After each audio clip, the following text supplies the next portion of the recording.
Quando minha irmã, Shelby, desapareceu, mesmo quando a declararam morta, eu sabia que ela ainda estava viva. Eu conseguia sentir.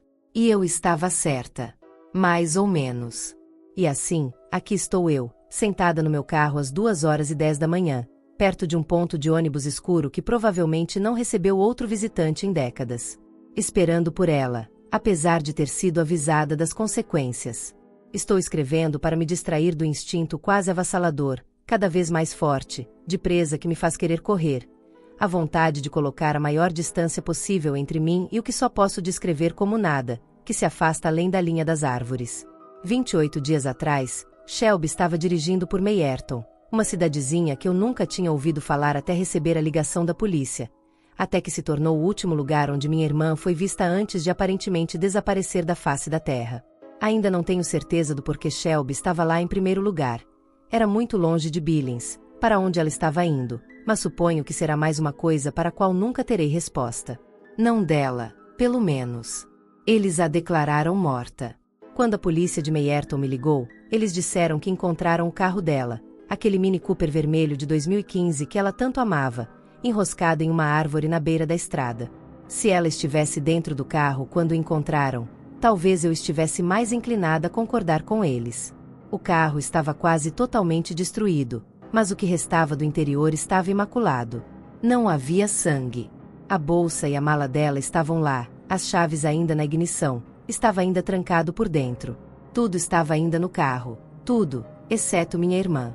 Mas as autoridades locais me disseram que ela estava morta, e apesar dos meus apelos para que procurassem por ela, eles simplesmente se recusaram. Não há necessidade, disseram eles. Então, eu soube que era minha obrigação encontrá-la.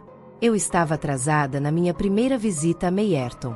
Um voo atrasado e uma confusão com meu carro alugado quando eu finalmente aterrissei significou que eu não estava me aproximando da cidade até quase meia-noite. Para piorar uma situação já ruim, eu estava perdida. Meu GPS me disse para pegar a saída 19C, mas eu não conseguia encontrá-la. Eu tinha dado várias voltas e voltado algumas vezes, e a cada vez ficava mais e mais frustrada ao ver a 19A, 19B e depois a saída 20. Não é como se a 19C tivesse sido fechada recentemente. Também, os guardrails estavam perfeitos, sem emendas, e além da rodovia não havia nada além de árvores e rochas escarpadas. Não, era mais como se não existisse uma saída 19C, nunca tinha existido. E, para piorar ainda mais minha ansiedade crescente, meu GPS se recusou a me fornecer uma rota alternativa. Na opinião do Google Maps, a única maneira de entrar em Mayerton era pegar uma saída que não existia. Depois de mais 3 voltas pela rodovia, finalmente desisti e parei em um motel ruim convenientemente localizado na saída 19B. Perguntei ao cara da recepção se ele poderia sugerir um caminho para chegar à cidade, já que naquele momento eu não tinha ideia de como encontrar Mayerton. Ele parecia cansado, e não apenas cansado da 1h da manhã. Não, ele parecia esgotado pela vida, cansado, e nem se deu ao trabalho de levantar os olhos do livro que estava lendo quando me disse displicentemente: vai estar de volta de manhã. A saída ou a cidade? Perguntei, o sarcasmo sendo uma fina camada enquanto tentava mascarar meus nervos desfeitos e que estava prestes a chorar. Ele apenas deu de ombros, sem compromisso. Eu perdi o controle naquele momento. Com a cabeça entre as mãos, comecei a chorar no balcão de check-in daquele motel decadente. Ele foi gentil o suficiente para perguntar se eu estava bem, e eu imediatamente me vi contando tudo a ele, porque eu estava indo para lá, o quão pouco prestativas as autoridades foram, como eu sabia que a única maneira de encontrá-la era se eu mesma fosse procurá-la. Após um breve silêncio, ele confidenciou em voz baixa que também havia perdido alguém. Sua noiva tinha ido para Mayerton há vários anos, e ela também havia desaparecido. Eles a encontraram? Perguntei automaticamente, embora eu tivesse certeza de que já sabia a resposta com base nas décadas de miséria gravadas em seu rosto. Então, me pegou de surpresa quando ele assentiu.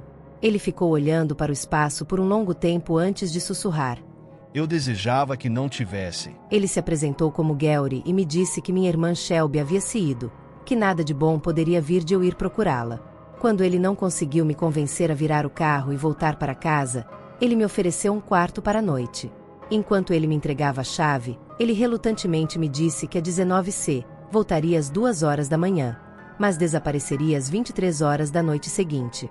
Eu sabia que ele estava brincando comigo, que nenhuma estrada apareceria magicamente. Imaginei que tentaria dormir um pouco e depois dirigiria para a próxima cidade para ver se alguém mais me ajudaria.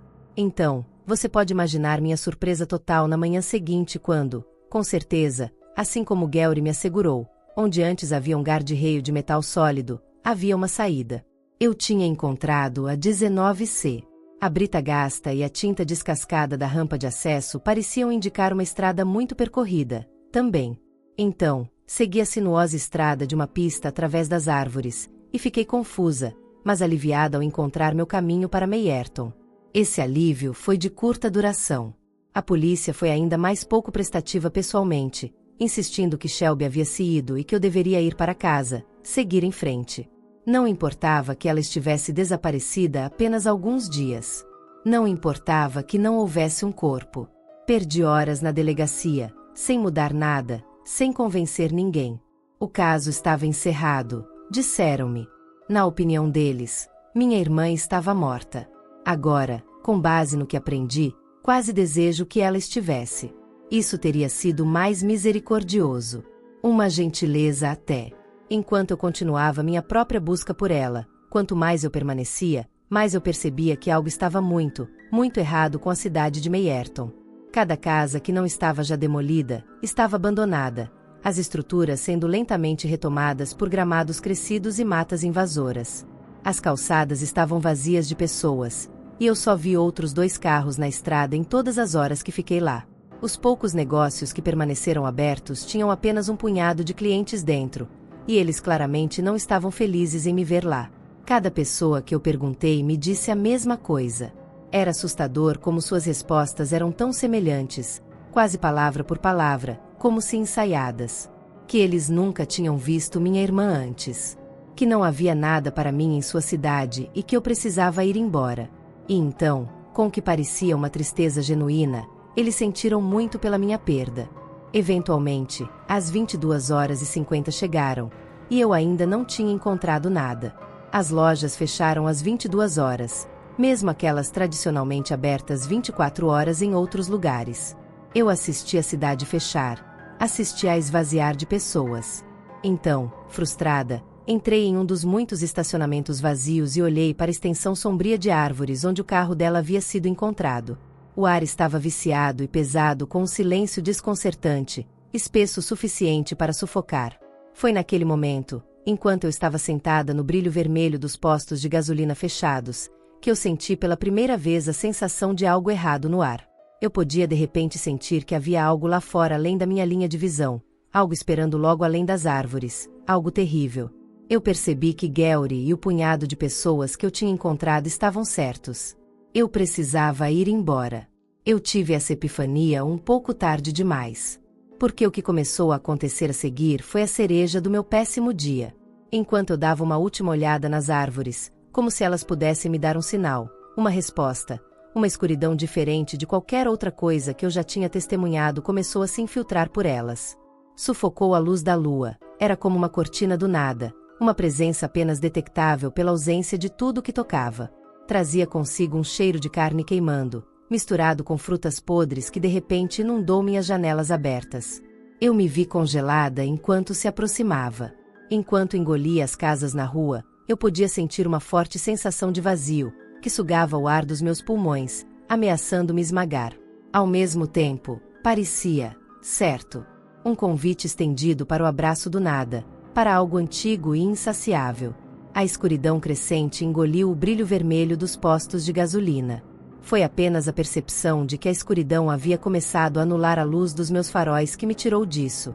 Eu fiz uma conversão em 3 pontos para sair dali, acelerando dirigindo a 105 km/h pela estrada sinuosa para fora da cidade. Naquele momento eu estava grata que a cidade também estava vazia de policiais, aproximando-me da rampa de acesso às 22h59. Eu não entendi o que estava acontecendo no começo, porque a estrada por onde eu estava dirigindo parecia desbotada. Foi então que vi algo metálico brilhando fracamente ao longe. Não parecia sólido, como se não estivesse totalmente lá. Então levei um momento para perceber o que era. Uma mureta. Eu tentei desviar e frear antes de bater nele, mas eu estava a quase 145 km/h naquele momento, e as leis da física e eu tínhamos opiniões diferentes sobre qual seria a distância de parada correta. Eu me preparei para um fim que eu me perguntava se meu corpo sequer sentiria, meu cérebro sequer registraria, mas nenhum veio. Não, em vez do som de metal com metal, meus ouvidos foram recebidos pela buzina furiosa da pessoa que eu tinha cortado, enquanto eu desviava desajeitadamente para a I-15. Eu estava de volta na rodovia, à luz do pequeno decadente motel de Gowrie visível do outro lado. Lancei um último olhar para o lugar onde a saída 19C já esteve, e mais uma vez deixou de existir. Eu não sabia mais o que fazer, então voltei para o motel, sem fôlego, descrevendo cada momento da minha aprovação para Gowrie. Ele não pareceu nem remotamente abalado pela minha história, optando em vez disso por olhar para o espaço. Eu percebi então que a polícia estava certa. Ela realmente estava morta. Ela vai voltar. Bem, parte dela vai. Ele finalmente me disse, talvez em resposta à expressão de desesperança que devia estar escrita no meu rosto. 2h30 da manhã. 28 dias depois de ela ter desaparecido pela primeira vez, no ponto de ônibus da Main Street. Você tem certeza? É onde eles sempre voltam. Ele sorriu tristemente, antes de se envolver novamente em seu livro. Isso foi há semanas. A partir desta manhã, faz 28 dias desde que Shelby desapareceu pela primeira vez.